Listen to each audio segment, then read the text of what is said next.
Welcome back. You're watching the news on Rupavahini and we're still on local news.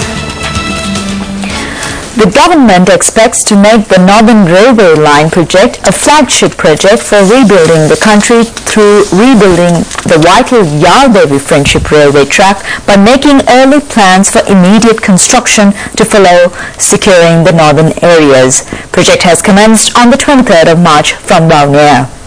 The government signed agreements with an Indian and a Chinese company to reconstruct the Northern Railway line from Omante to Kankasantore.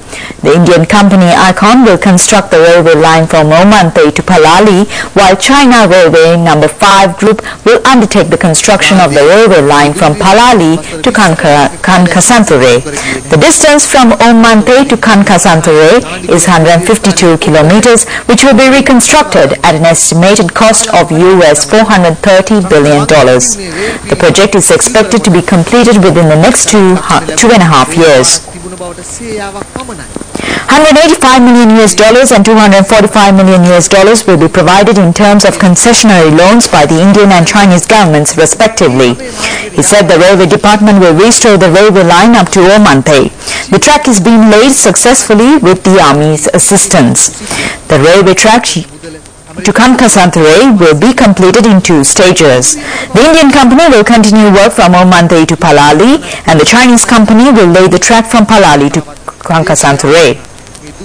The track will stretch from Omante to Palali and it will be at 96 kilometers in length, while the distance from Palali to KKS is 56 kilometers, he said. Trains operating to Tandikulam and would be extended to Omante by the end of the year.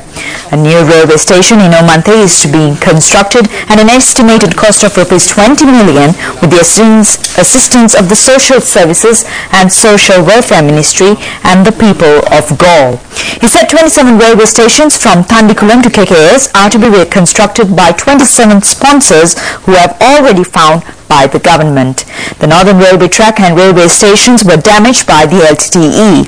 As a result of the destruction, train services on Northern track were limited only to Balnea for the last 30 years.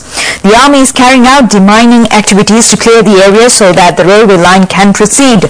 The government estimates that it would cost nearly $14 billion to restore the entire railway track this year under the future, or rather under the topic as Utturu program.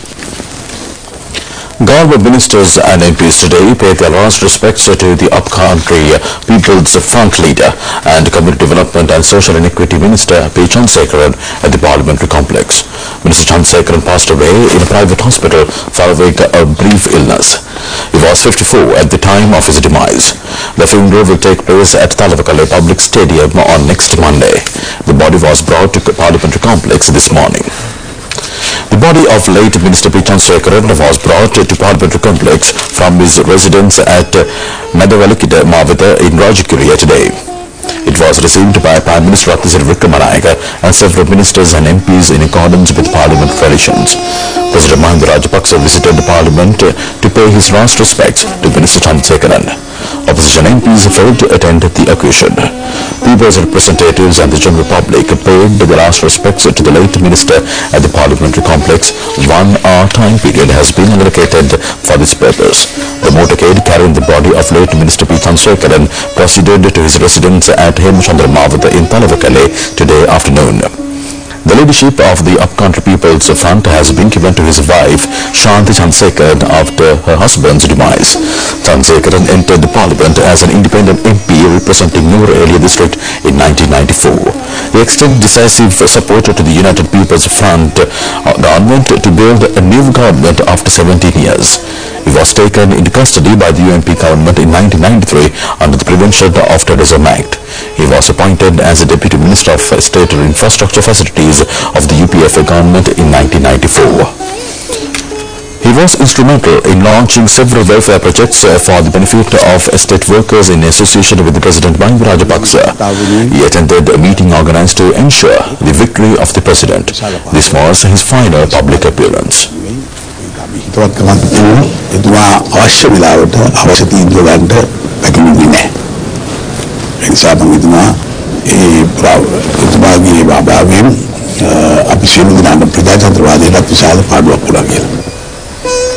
The The funeral of late Minister P. Chandrasekaran will take place at Talavakale Public Stadium with full state patronage. The body of the late minister was brought to his residence at Chandramawat in Talavakale today. Ajanta caves in Maharashtra, India are rock-cut cave monuments dating from the 2nd century BC, containing paintings and sculpture considered to be masterpieces of both Buddhist religious art and universal pictorial art.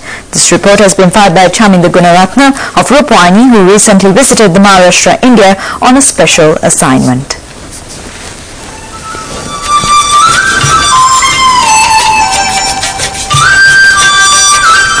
The caves are located just outside the village of Ajanta in Aurangabad district in the Indian state of Maharashtra. Since 1983, the Ajanta caves have been a UNESCO World Heritage Site. Almost all Buddhist temples, including the ones at Ajanta, were built by the rule and patronage of Hindu kings. This cave has one of the most carvings on its facade, with relief sculptures on and ridges. There are scenes carved from the life of a Buddha as well as a number of decorative motifs.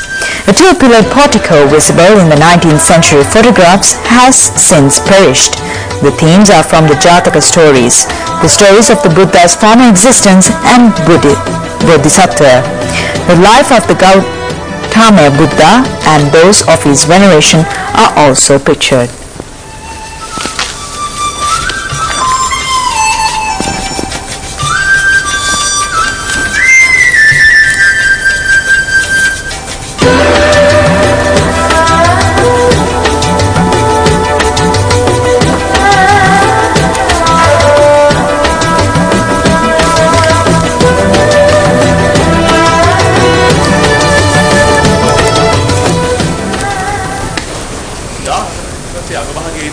ඉන්දියාවට ඉංග්‍රීසින් පැමිණි අයයි කියලා ඉතිහාසය කියන්නේ.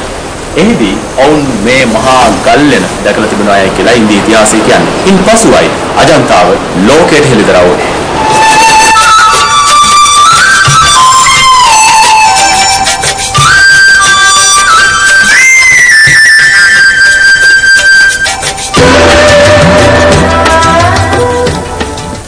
With that, we wrap up local news. Stay with us as Japanese aquarium kicks off their new year with sea animals. That's on International News for tonight. Stay with us.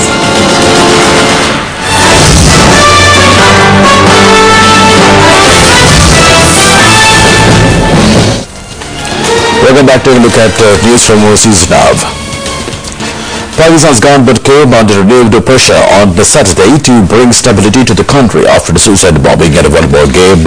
One of the worst attacks in more than 2 years killed at least 89 people. The blast suggested Al-Qaeda-linked Taliban insurgents were focusing more on bombing large crowds of civilians to inflict maximum casualties and spread terror. Instead of attacking hard targets such as security forces, Prime Minister Yusuf Raza Gilani said nuclear-armed Pakistan faces what he called terrorists seeking to create panic and fear.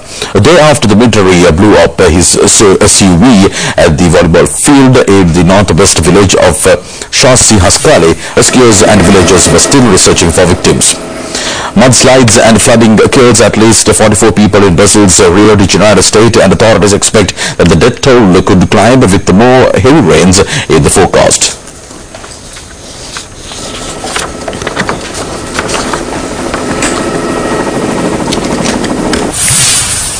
Japan's population is continuing to decline with an increasingly growing society and low birth rate. The Health and the Welfare Ministry says about 1,069,000 children were born across Japan in 2009. That is down 22,000 babies from a year earlier.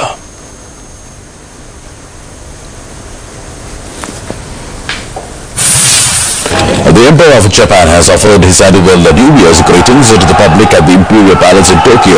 Emperor Akito addressed thousands of well-wishers from the palace balcony today. 新しい年を